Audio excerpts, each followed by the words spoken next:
We have two topics for today's video. From Washington State, it's going to be Governor Inslee's discussion on his appointment for the replacement for Secretary of State Kim Wyman, who's going to join the Biden administration, and also the palace intrigue behind the scenes, especially on the Democrat Party side, on who hopes to be the governor after Inslee is gone.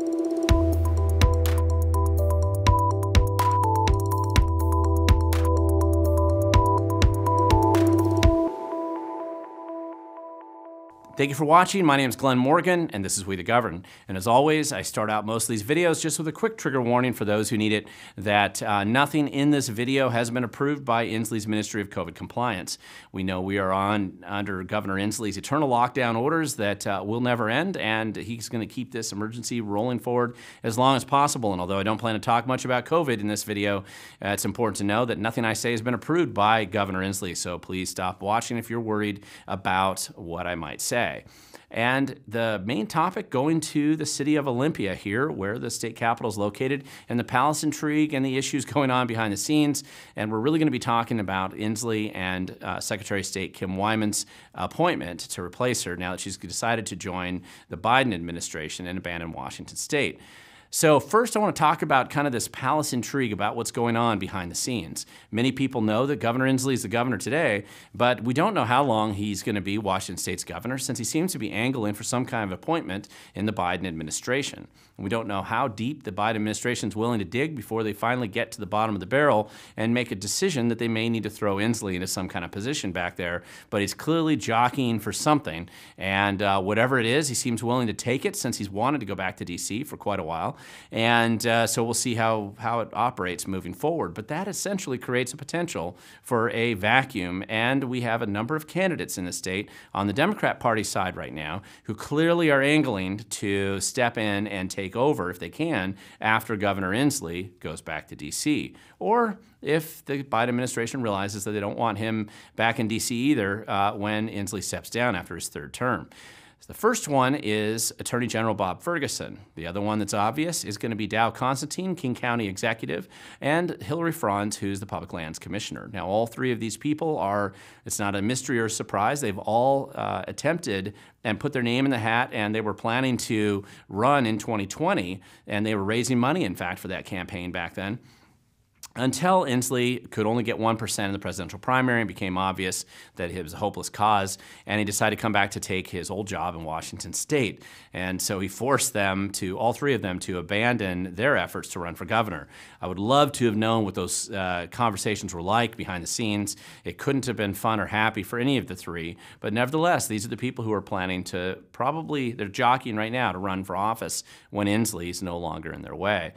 So Dow Constantine, King County Executive, is the one that has been floated around for quite a while. He recently won his re-election this year in 2021, running against just a kind of a fringe candidate from the left who was the only person who challenged him in a significant way on the ballot, and really Dow won that race without any trouble. The only surprise is that the crazy got 40% of the vote. Now, some of that was just anti-Dow voting, but nevertheless, that was one of the issues.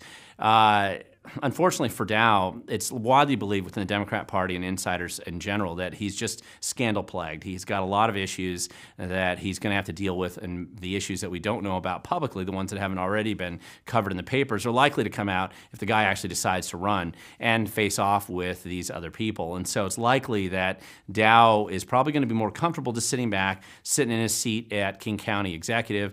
Maybe someday the Republicans run a serious person against him, but until that happens, it's kind of a comfortable place to be in. Not a lot's really demanded from him. I don't see him as being a likely candidate to run for office moving forward for the governor's seat, but he's still kind of on that list, and it's worth discussing. The one person that most people will recognize in the state is Attorney General Bob Ferguson, who is definitely going to be running for governor.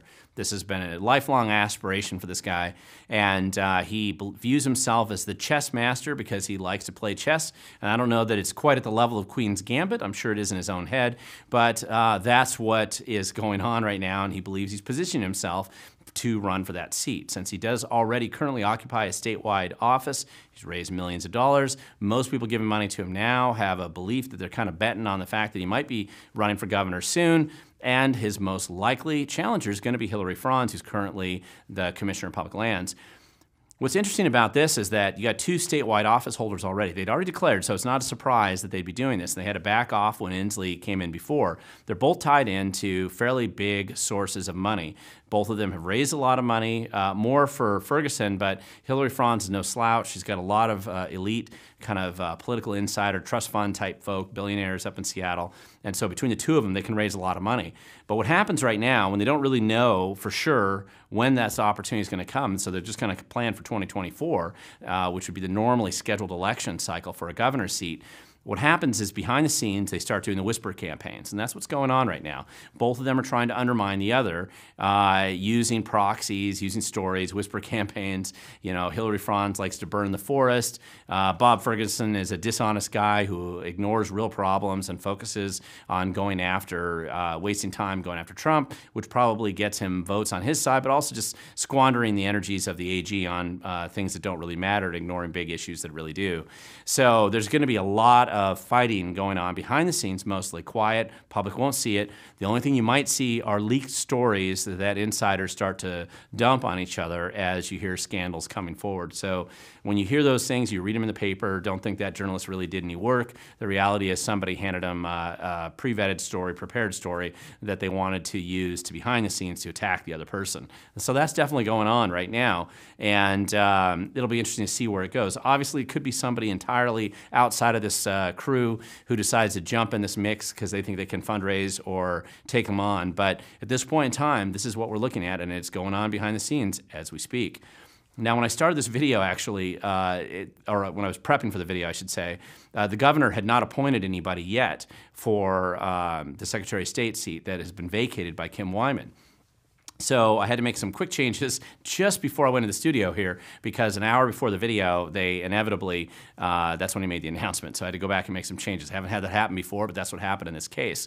So Kim Wyman's left the state. She decided to join the Biden administration. She's abandoned all of her supporters who helped her get elected. And unfortunately for the Republicans, she was the only statewide Republican office holder going into this next 4-year cycle. And to leave that right in the middle like this, she knew that inevitably the governor was going to step in and appoint somebody else. And nobody knows what the negotiations were behind the scenes between her and the Biden administration or Governor Inslee. But the Democrats have celebrated greatly, and the Republicans have been fairly downcast, really, because it feels very destructive for them, and trying to find a, knowing they had no control over who replaces her after they'd worked hard to get her elected in the first place. Nevertheless, she goes back. She joins the Biden administration, hopefully not trashing the federal election process any more than necessary, and probably just be window dressing on whatever the Biden administration wants to do. So we don't know what's going to happen back in D.C. However, there were a handful of candidates that most people recognized right away that Governor Inslee would be considering to appoint to this position to replace Kim Wyman. The first and obvious one was Gail Tarleton, who had lost her election when she ran against Kim Wyman last year, and had really already been vetted by George Soros, and from some of his groups who put money into her campaign. She's a former state legislator from Seattle in the 36th Leg District. She was also a former port commissioner out of Seattle. So she's pretty well politically connected. She raised about $1 million in her failed 2020 effort. And she'd be a logical person to consider, since the Democrat Party just tried to get her elected a little while before.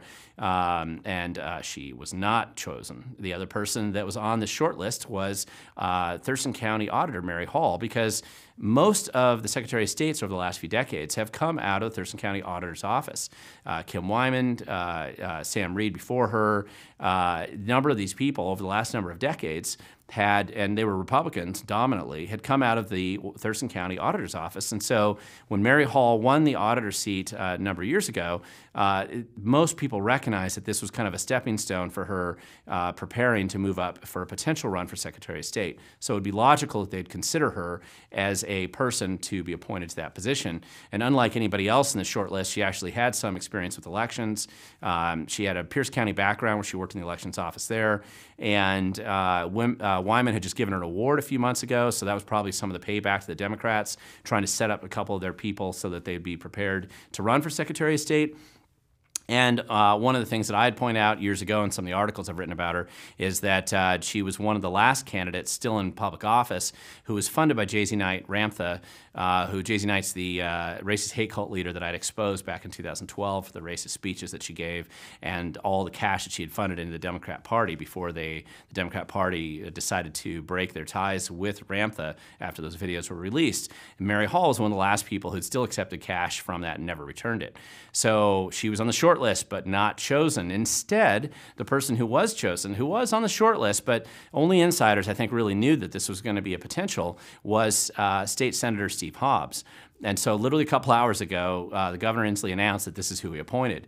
And one of the reasons why he was on the short list is that he really represented a moderate obstacle in the state Senate to some of the more grandiose, leftist, woke sort of agenda, because unlike most of the other Democrats in the state Senate or in Olympia in general, Steve Hobbs had the unfortunate ability to actually do math and to see things from different perspectives, and therefore he was an obstacle to be removed. And that's why a lot of Republicans were willing to work with him on solutions or in blocking certain really crazy bills that were proposed in the legislature. And so Governor Inslee's seen him, and the Democratic Party in general has seen him as an obstacle. He's out of the 44th Leg District, which is a contentious district where the Republicans, when they get their act together, actually have the ability to win. And so getting him removed from office and put him in this position was good.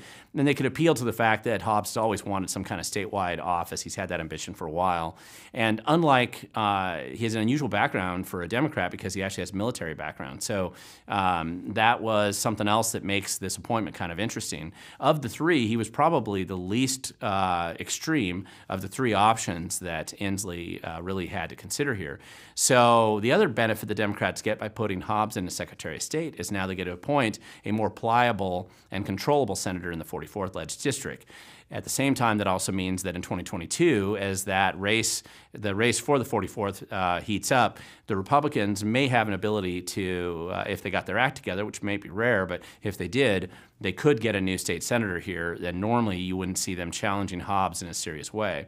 What we don't know is how beholden to more extreme Democrat special interests that Hobbs may be right now. He may have been moderate in the state Senate. That may not be the case once he's in the Secretary of State's office. He's going to have to run for statewide office in a special election in 2022, and presuming he wins, again in 2024 to get back in the regular cycle. That is tough. Got to raise a lot of money, and Hobbs has done well raising money in the 44th Leg District for a state Senate seat, but it's very different running a statewide office. Got to raise a lot more money that way. And of course, the big thing is, since he's never run an election before, is does he have any idea what's going on in the elections, and will he be willing to look at voter integrity or any of the concerns that have been raised over the last few years about some of the voter integrity problems in Washington State? That is an unknown. We don't know. We'll have to see. But nevertheless, he's the new Secretary of State, and we'll have to see how that goes. The changes that are going on all around the state right now are really interesting. It's worth paying attention to this. Please feel free to take this video and share it. Subscribe to the channel if you get a chance. That's the only way I can get the message out anywhere else. If you want to learn more about what I talked about here and other related topics, please go down below and you can look at the articles there. You can also subscribe to our website, email list, and go to wethegovern.com if you want to learn more.